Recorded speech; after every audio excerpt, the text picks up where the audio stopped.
Cleveland Guardians closer Emmanuel Clase has been placed on non-disciplinary paid leave as part of MLB's sports betting investigation.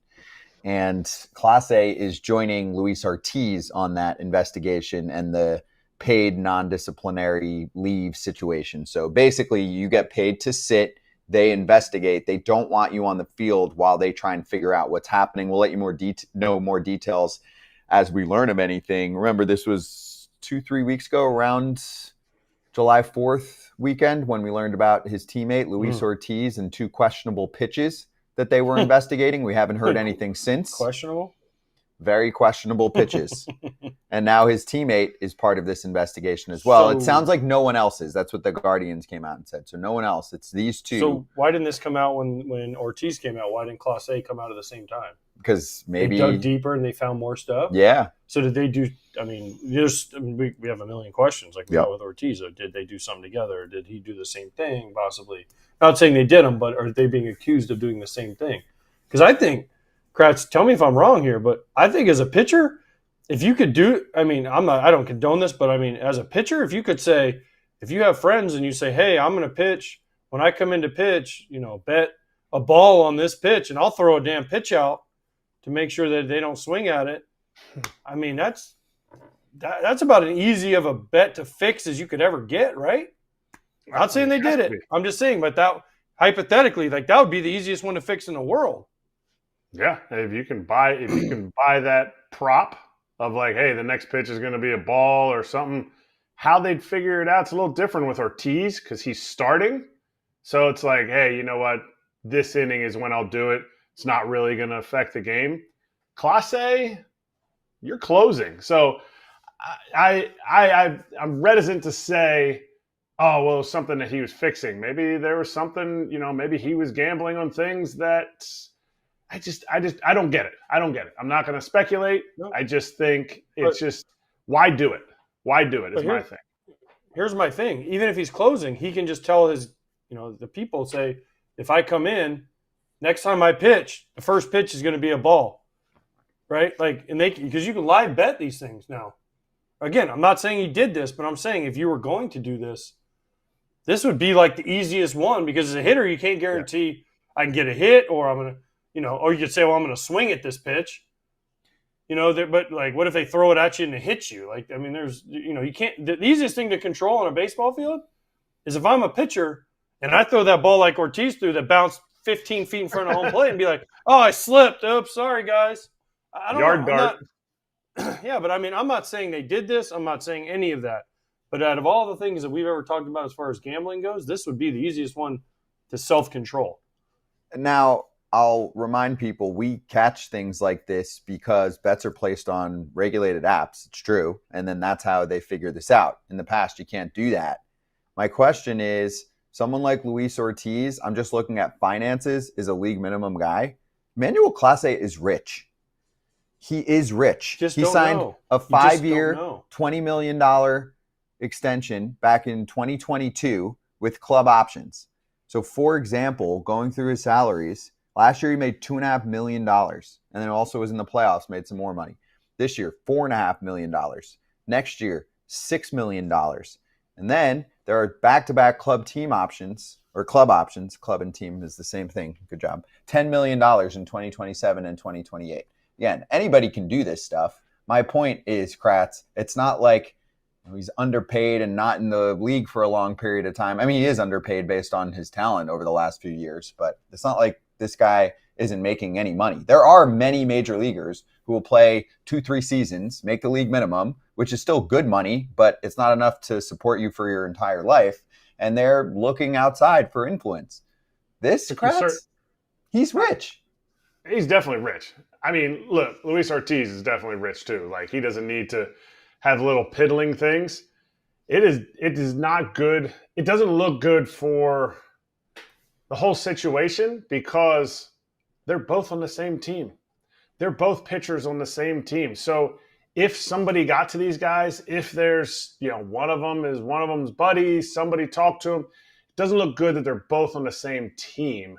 And you hope that no other Guardians are sitting here going, I thought this was I wasn't going to get caught. Because it's really, I'm not demeaning it. If these things are true, like it's not really affecting the game. Like a closer throws a ball all the time. Starting pitchers throw balls all the time. So they probably feel, if this is the case, like, hey, you know what? We'll get away with this. There's no really ramifications. It'll be interesting to see what happens or what we find out about it. But no, they shouldn't need this money, whatever that money is. Yeah, but here's the thing. Ippei and Shohei, Ippei was making good money. He still lost a ton betting. Yeah, Ippei was rich. Right? Pete Rose was rich. Pete Rose played for like 30 years in the big leagues. Now, it was different money back then, but he was still rich for a normal person. True. And he was the manager of the Cincinnati Reds. He was betting on games.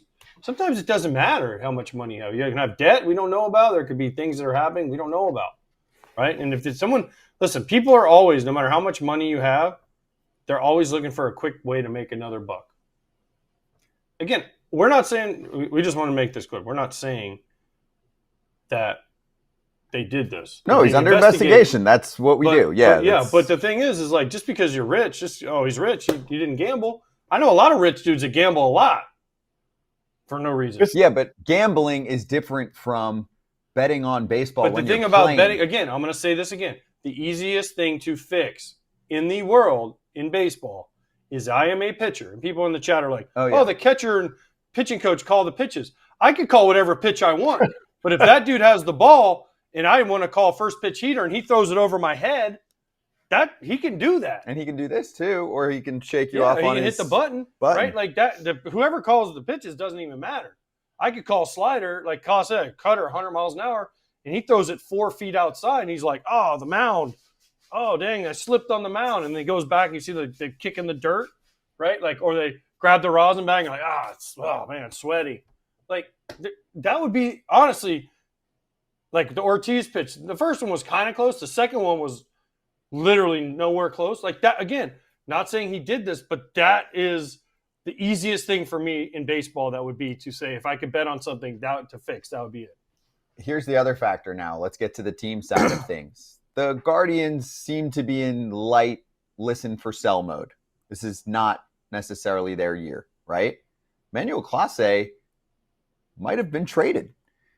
It's well documented that Cleveland is very disciplined in trade talks, and some would even say stubborn and difficult, and that's fine. I mean, if you're a Guardians fan, they've been very successful, that front office, so you give them credit.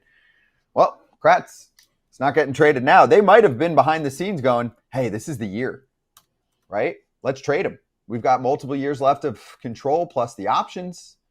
Let's trade him. He would have been the most valuable asset. I get it. Eugenio Suarez, 35 plus homers, being able to be traded. Everybody needs slug. Everybody would line up for Emmanuel Clase. So to me, that's when teams, I mean, look at a team like the Phillies. They don't have a closer. And you sit there and you go, holy crap, okay. Are we willing to go like big time? Because, hey, you know what? We still have him a few years down the road. And I think those, like you said, those team options are like $10 million a year. $10 million a year for a closer? That's once you kick in those options. I think some team would have gone a little bit crazy for Emmanuel Clase. I think they would have given up 3 marquee prospects. And now the Guardians don't have that choice. Yeah, and last year he was insane. He was historic. 0.61 ERA. This year he has not been. No. He's been okay. Like it's not like he's been a mess. But he hasn't been as good as he's been in years past. Not nearly. The question is, did he know about this? What do you mean? Did he know that this investigation was happening? Oh. It's like a steroids thing, right? The player knows that they tested positive. They just don't tell anybody until it comes out publicly, right? If he was doing the same thing as Ortiz, if they're connected, I'm sure he's been a little nervous ever since Ortiz got put on paid leave. Sucks. Don't bet on baseball. One more factor. How many times can I say it? Don't bet on baseball. Don't bet on baseball. Don't freaking bet on baseball. What if the Guardians made a surprise run? So there's the sell side. There's also the fact that they're a game under 500, and the Royals are looking to buy a little bit. They're a half game better than the Royals right now. Guardians made the ALCS last year. It's a pretty similar roster from last year. It wouldn't have been the craziest thought to go, oh, here comes Bieber in the second half. Bullpen looks more like it does last year. If you guys get hot, and they're a wild card team. Now you lost your closer, at least for now. through a long period of time. Well, and Ortiz hasn't sniffed coming back that we know of. He's not like pitching. No, these guys are on leave. His leave got extended at That's what one I'm point. saying. He got So- extended to the 30th Yeah, of these August. guys, right? These guys are both out until at least the end of August. It's a massive blow. 2 pitchers, especially Yeah. your freaking superstar closer.